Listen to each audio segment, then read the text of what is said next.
Hello मेरे प्यारे साथियों।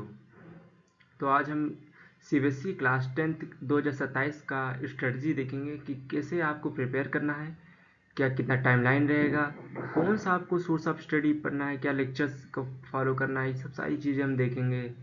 और सीबीएसई का आप हालत तो आप देख ही रहे होंगे कि पेपर क्वेश्चन का लेवल क्या बनाते हैं लोग, कॉपी चेकिंग का पैटर्न क्या रखते हैं। तो हमको अपना एक स्टैंडर्ड प्रिपेयर करना ही करके चलना पड़ेगा, एक सेफ साइड पे ही अपने आप को रख के चलना पड़ेगा। किसी गिरी भी हालत में हमारे इतने नंबर इतने परसेंटेज आने ही चाहिए, क्योंकि सीबीएसई अब जो है अब 2027 में अपना लेवल तो गिराएगा नहीं क्वेश्चन का। सो हमको उस लेवल का प्रिपेयर करना होगा जो नीड है आज के टाइम पे। So we proceed our strategy. तो अब देखते हैं कि कैसे प्रिपेयर करना है। किसी भी सब्जेक्ट को पढ़ने से पहले, किसी भी चैप्टर को पढ़ने, लेट सपोज अगर आप मैथ स्टार्ट कर रहे हैं, मैथ अगर स्टार्ट कर रहे हैं तो हमारा प्रिपरेशन मेथड क्या होना चाहिए। सबसे पहले हमको उस चैप्टर के बारे में पढ़ना चाहिए, हमको सबसे पहले उसको रीड करना चाहिए, तब इसके पास सबसे पहला मेथड है हमारा रिवर्स प्रिपरेशन मेथड। ये हमारा मेथड क्या है, हमको उस चैप्टर का प्रीवियस ईयर पेपर देखना है कि उस प्रीवियस ईयर पेपर के 5-6 साल का 5 to 6 ईयर का प्रीवियस ईयर पेपर आप देखो और एनालिसिस करो किस लेवल के क्वेश्चंस को वो लोग टच कर रहे हैं, क्या सोर्स, किस सोर्स से पूछा गया है। उस प्रीवियस क्वेश्चन को देखकर तब आप अपने चैप्टर को, पहले आप चैप्टर को पढ़ो, तब आप प्रीवियस पेपर क्वेश्चन को देख कर तब आप अपने आप को दूसरे रूप से आप क्वेश्चन प्रैक्टिस करना चालू करो। 80-20 रूल क्या है, जो 20% सिलेबस से 80% क्वेश्चन आते हैं। यानी अगर आप 20% किसी भी सब्जेक्ट के, जैसे लेट सपोज आप मैथ साइंस पढ़ रहे हो, उसमें 20% अगर आप टच करके जाते हो, पढ़ के जाते हो अच्छे खासे लेवल को टच करके, यानी आप 70-80% मान सकते हो उस क्वेश्चन में आने ही आने हैं। तो ये एक टेक्निक है, ये पता कैसे चलेगा, प्रीवियस पेपर एनालिसिस करो। ये देखिए PYQ first technique, previous paper analysis करोगे तो सारी चीज़ें आसान हो जाएंगी। एक्टिव रिकॉल सिस्टम क्या है, एक्टिव रिकॉल सिस्टम ये ऐसा सिस्टम है जैसे कि अगर हम आप बुक पढ़ रहे हैं तो सिर्फ बुक ही नहीं पढ़ना है, बुक को पढ़ने के बाद जैसे फर्स्ट रीडिंग की, तो जब सेकंड रीडिंग करने जाइए तो उसको आप जो है आप अपनी खुद से ही सेल्फ एनालिसिस करके आंख बंद करके या फिर अपने लिख कर उसको पढ़िए। वो काफ़ी दिन तक आपको रिमेंबर भी रहेगा, काफ़ी दिन तक भूलेंगे भी नहीं आप उसको। तो ये एक्टिव रिकॉल सिस्टम है, सिर्फ ऐसे नहीं कि बुक पढ़ते गए ये चैप्टर पढ़ लिया फिर नेक्स्ट चैप्टर चले गए, फिर नेक्स्ट चैप्टर, फिर नेक्स्ट चैप्टर, ये कन्फर्म है इसमें से 2 चैप्टर तो आप भूलेंगे ही भूलेंगे लास्ट टाइम पर। तो फर्स्ट चैप्टर पढ़िए, उसको पढ़ने के बाद लिखिए, ये लिख सकते हैं अगर लिखना, अगर आपको आप किसी को समझा सकते हैं उस चैप्टर को और बेहतर बेहतर है। खुद से पढ़ाना नहीं है, ये सबसे बेस्ट है। अगर आप किसी घर में आपके मिसेस हैं तो आप उनको पढ़ा सकते हैं, आप उनको बताइए, उस चैप्टर को एक्सप्लेन करिए और आंख बंद करके आप उस चैप्टर को मेमोराइज कर सकते हैं, लिख सकते हैं। ये एक्टिव रिकॉल सिस्टम है, काफ़ी दिन तक चलता है ये। और वीकली एग्जाम सिमुलेशन मतलब क्या है ये, मतलब कि कोई एक्स चैप्टर आपने पढ़ा तो उसको आप हर हफ्ते असाइन करिए कि ये तीसरे हफ्ते या इस दिन हमारा रिवीजन चलेगा, हफ्ते के तीसरे दिन हमारा इस चैप्टर सब्जेक्ट रिवीजन करना है। रिवीजन भी चलता रहना चाहिए। और 3 साइड रिवीजन साइकिल मतलब कि कम से कम हर एक चैप्टर को आपको 3 टाइम रिवीजन करना है एग्जाम से पहले। उससे ज़्यादा करते हैं तो बेस्ट है, लेकिन 3 टाइम मस्ट है, 3 टाइम मस्ट है रिवीजन साइकिल। ये तो प्रिपरेशन मेथड हो गया, किस तरह से किसी सब्जेक्ट को, किसी चैप्टर को आपको कैसे अप्रोच करना है। सबसे पहले रिवर्स प्रिपरेशन मेथड, मार्क्स हावर स्ट्रेटजी, 80-20 रूल, 20% सिलेबस से 80% question, PYQ analysis technique, active recall system, weekly exam simulation, 3 revision cycle formula. ये सब सारे हमारे मेथड्स हैं, इन सभी को आप एनालिसिस करिए। ये सब सभी मेथड्स हैं, इन्हीं मेथड से आप सब्जेक्ट्स को अप्रोच करिए, सब्जेक्ट्स के चैप्टर्स को अप्रोच करिए, काफ़ी बेहतर रहेगा। So we move on next, source of study. ये तो पता चल गया हमको पढ़ना कैसे है, अप्रोच क्या होगी किसी चैप्टर को पढ़ने, किसी सब्जेक्ट के अप्रोच की। तो सबसे पहला हमारा सोर्स है एनसीईआरटी। आप बोलेंगे एनसीईआरटी का लेवल तो है नहीं, लेकिन तब पर भी एनसीईआरटी पढ़िए। और इसमें से एक सब्जेक्ट है एनसीईआरटी एग्जाम्पलर, जानते हैं एग्जाम्पलर? उससे क्वेश्चन काफ़ी उस लेवल पे ऑब्जेक्टिव क्वेश्चन बन सकते हैं। एनसीईआरटी एग्जाम्पलर और एनसीईआरटी को पढ़िए, एक टीचर को फॉलो करिए। एक सब्जेक्ट के लिए 10 चीज़ें फॉलो करेंगे तो ना वो चैप्टर तैयार हो, अगर कभी वो चैप्टर ना तैयार होने वाला है ना उस चैप्टर पकड़ बनेगी। एक नोट्स फॉलो करिए, उसको एग्जाम तक उसी नोट्स को 3-4 बार रिवीजन करिए। पीवाईक्यू को एनालिसिस करिए पहले रेफरेंस बुक से, before reference book. Reference book जैसे होता है, कोई अगर शांत पढ़ रहे हैं तो डायरेक्ट एनपी वाली पढ़ रहे हैं, ऐसा लरूरा पढ़ रहे हैं, तो उसको पढ़ने से पहले पीवाईक्यू एनालिसिस करके प्रीवियस रेफरेंस बुक को पढ़ो।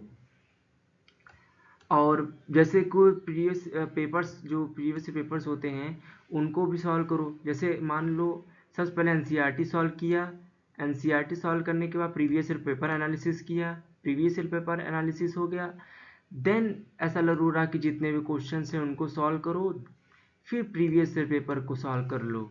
और प्रीवियस पेपर का कम से कम 5 टाइम्स रिवीजन करना है प्रीवियस ईयर पेपर्स का। इलिमिनेट रिसोर्स को ओवरलोड नहीं करना है। मिनिमम एक सब्जेक्ट के 3 रिसोर्स, प्रीवियस ईयर पेपर, एक रेफरेंस बुक, एक एनसीईआरटी, यही 3 रिसोर्स को फॉलो करना है एग्जाम के एंड तक। रिसोर्स रैंकिंग सिस्टम को, रिसोर्स को भी मतलब आप सिस्टमेटिक रिसोर्स को फॉलो करिए। अनलिमिटेड रिसोर्स फॉलो करेंगे तो रिजल्ट नहीं आने वाला है, बिला फालतू आप को बर्डन होगा, खुद भी आप डिस्टर्ब हो जाएंगे। So eliminate those resources which could not help in the exam. Irrelevant source को फॉलो मत करिएगा, क्योंकि सीबीएसई का पैटर्न और लेवल ऑफ क्वेश्चन काफ़ी बदल चुका है। सीबीएसई प्रीवियस ईयर पेपर को फॉलो करिए, या फिर ज़्यादा से ज़्यादा अगर आप किसी कम्पिटेटिव एग्जामिनेशन प्रिपरेशन कर रहे हैं तो उसको उसके प्रीवियस ईयर कुछ क्वेश्चन को, जैसे जेई हो गया, इसके क्वेश्चन को 3-4 साल के क्वेश्चन को लगा सकते हैं, फिर केमिस्ट्री और नीट वाले बायो के क्वेश्चन लगा सकते हैं। काफ़ी हेल्प करेगा, एक लेवल पे आपको अचीव थिंकिंग लेवल बढ़ा देगा, जिससे आप सीबीएसई क्वेश्चन को इजीली टैकल कर पाओगे। ये तो हमारा सोर्स ऑफ स्टडी हो गया। तो हम अपना आगे नीचे बढ़ते हैं। प्रॉपर वीडियो लेक्चर, इन रिलेवेंटली वीडियो लेक्चर को नहीं देखना है। यूट्यूब पे जाएंगे, अगर यूट्यूब से पेड कोर्स लिया है तो बेस्ट है, कोई दिक्कत नहीं है, वो सारे सिस्टमेटिक आपको लेक्चर्स मिलेंगे। अगर आप वीडियो यूट्यूब पे चले जाते हो पढ़ने तो आपको भरमार एक चैप्टर के लिए 50 प्ले लिस्ट आएंगी, तो उसमें से भटक जाएंगे।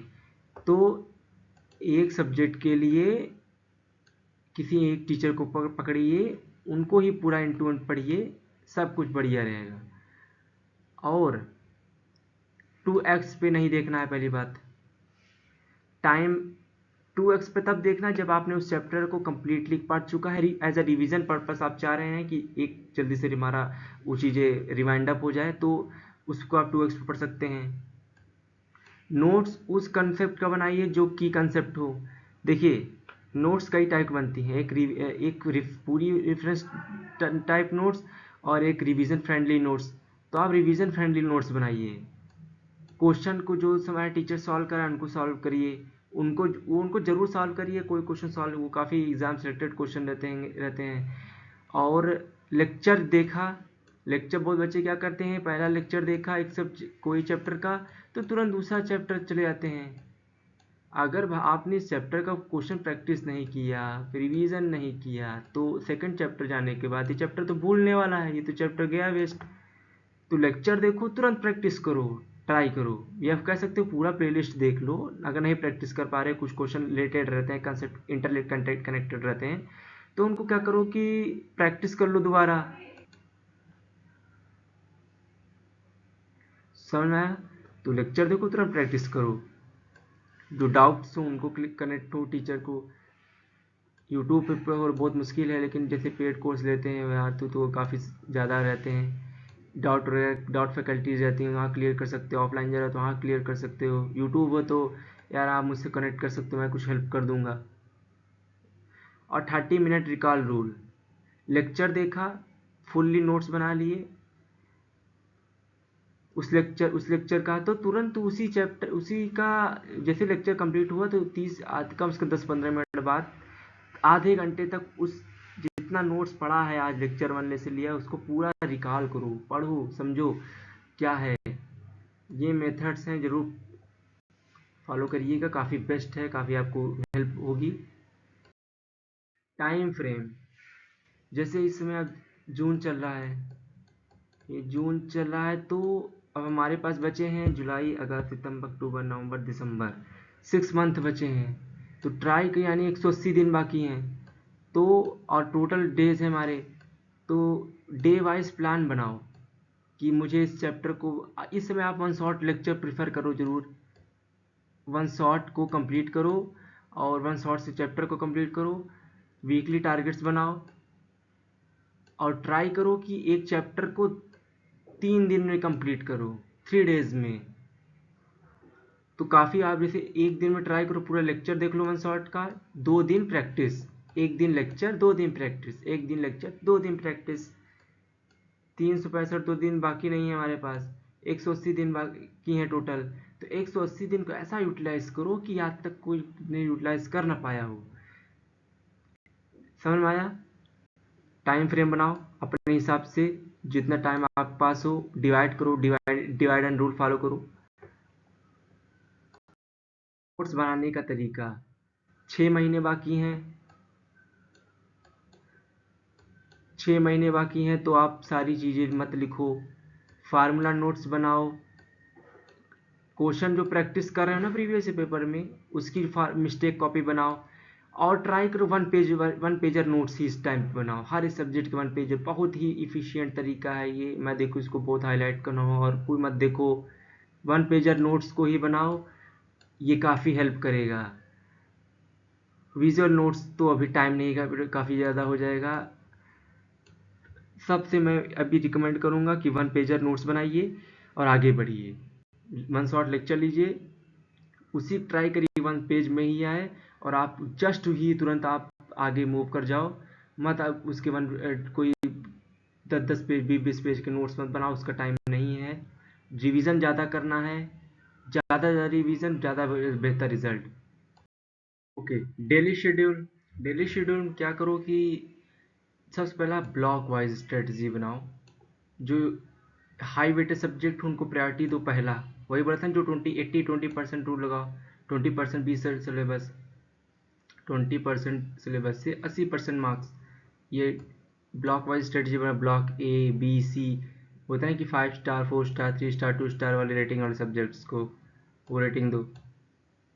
पहले जो हार्ड सब्जेक्ट उनको अच्छे से कंप्लीट करो और ट्राई करो कि ये जो लिखा है ना, ये मोबाइल फ्री सेशन, मोबाइल से दूर रहिए, लैपटॉप में ट्राई करिए, लैपटॉप से पढ़ाई करिए।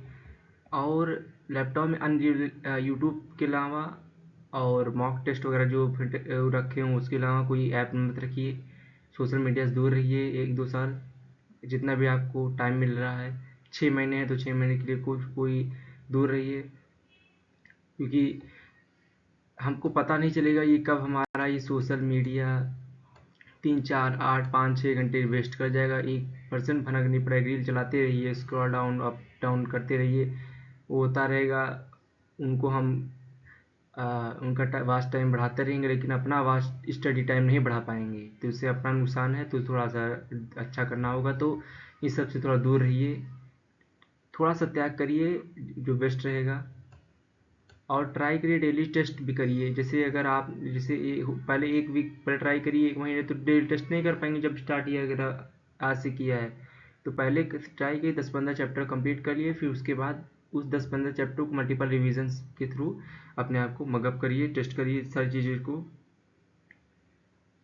और रिवीजन का भी टाइम लीजिए। नाइट एनालिसिस मतलब कि रात को जब सोने जाइए तो आँख बंद करके सारे चैप्टर को आज दिन भर में क्या किया है, कैसे किया है, क्या क्या पढ़ा है, वो सब पढ़ाई से रिलेटेड सारी चीज़ों को एक बार हर एक चैप्टर को ये भी कर सकते हैं कि आज डिसाइड करिए आज मुझे मोशन इन स्ट्रेट लाइन को पढ़ना है, मोशन मोशन चैप्टर पढ़ना है, क्या कहते हैं न्यूटन्स जियोग्राफिक चैप्टर पढ़ना, रिसोर्सेज पढ़ना है। तो आंख बंद करिए, उस चैप्टर को स्टार्टिंग से लेके एंड तक उसको अपने दिमाग में सोच लीजिए कि कैसे क्या होना चाहिए। ये हमारा हो गया शेड्यूल, कैसे क्या प्रिपेयर, कैसे क्या करना है चीज़ें।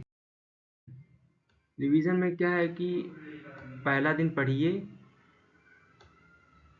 पहला दिन रिवीजन, तीसरा दिन रिवीजन, 1 3 7 15 रूल, रिवीजन रूल।